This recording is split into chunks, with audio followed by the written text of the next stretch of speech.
All right, let's just jump right in. Today, we're unpacking a really captivating moral paradox from one of the absolute masters of classic Russian literature. We're going to do a guided review of a profoundly moving story that honestly challenges everything we think we know about integrity. We're looking past the surface of a basic crime and peering straight into the human soul. I mean, how can a thief actually be honest? It sounds like a total oxymoron, right?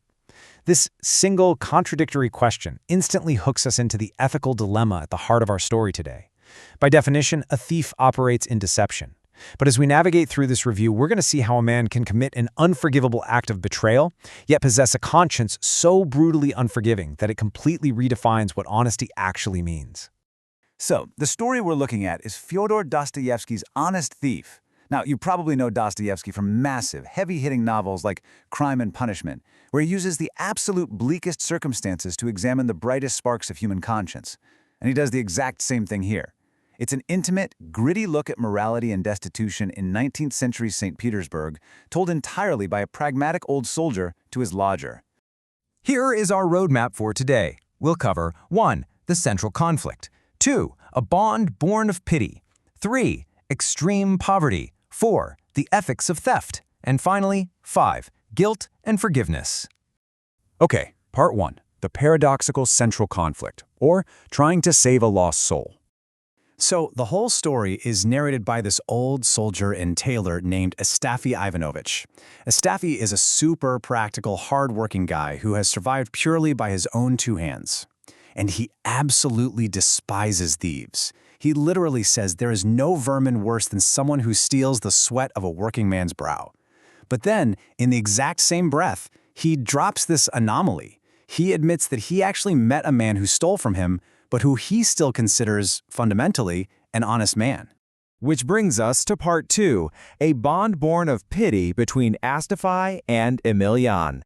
Now, this relationship is, well, it's not exactly a friendship. It's really born out of sheer pity. You've got Astafy on one hand. He's sober, trying to earn his bread through tailoring, just keeping his head above water. And then you have Emelian. And man, Emelian is just broken. They met in a public house, and Emelian basically just started following Astafy around like a shadow. He's an alcoholic vagrant, totally dependent, and his brain is so fried from drinking that if you ask him a question about cucumbers, he'll start rambling about beans. But Astafy just can't bring himself to chase the guy away. Dostoevsky's imagery here is just devastating. Astafy says Emelian doesn't even beg. He just sits there and looks into your eyes like a dog. It's heartbreaking, honestly. Emelian carries all his worldly possessions in a hole-filled handkerchief and holds a church book upside down just to look busy. His pathetic silence creates this unbreakable, almost paternal bond.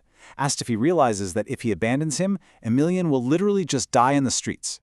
All right, moving to part 3, the crucible of extreme poverty and what it really meant to survive in St. Petersburg. To really get why the rest of this story hits so hard, we have to grasp just how broke these guys are. We're not talking can't pay the rent broke, we're talking can't afford a second onion broke. They don't even rent a room. They rent a free corner in an old nurse's room. Astafy calculates their meals down to the penny, bread and an onion for breakfast. When Emelian upsets Astafy once and sleeps outside on the porch steps, he nearly freezes to death because his coat is, as Astafy puts it, fit for nothing but a sieve. Poverty is the crucible here. It magnifies every single thing they do.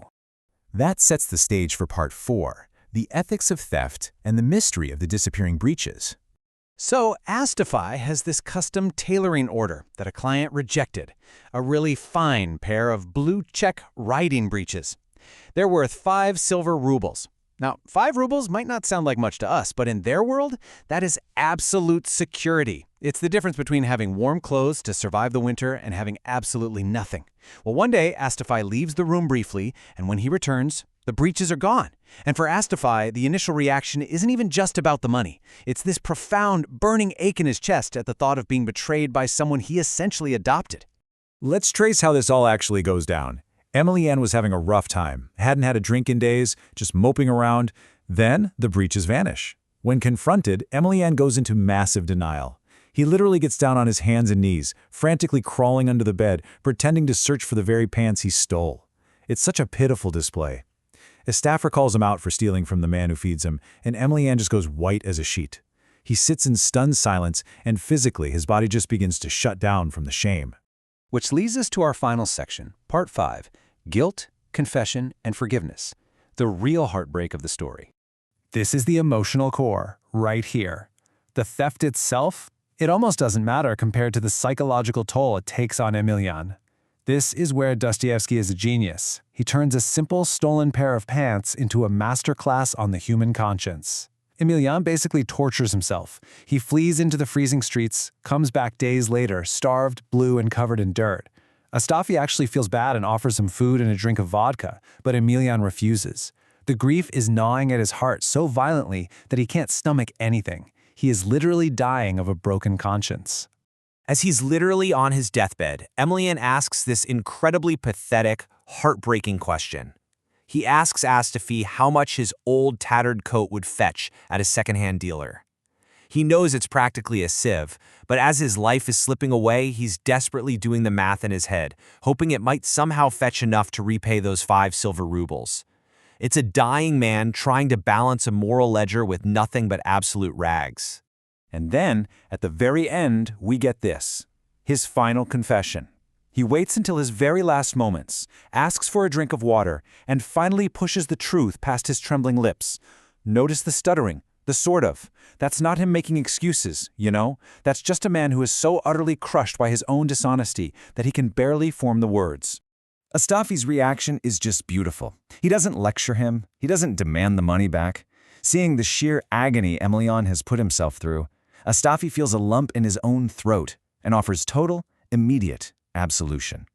He tells him to depart in peace. And honestly, it's only after that absolute forgiveness is spoken that Emelian turns white, his head falls back, and he finally lets go.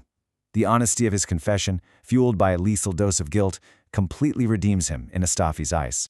So, I want to leave you with this to chew on. Does extreme poverty excuse a crime? Or is true honesty actually defined by our capacity to feel profound guilt? Dostoevsky shows us that Emelian was absolutely a thief, driven by addiction and crushing poverty. But his total inability to live with his lie, the way his conscience literally overpowered his will to survive, is what makes him, paradoxically, an honest man. Think about it. Is it the act itself that defines our morality or the weight of the guilt we carry afterward?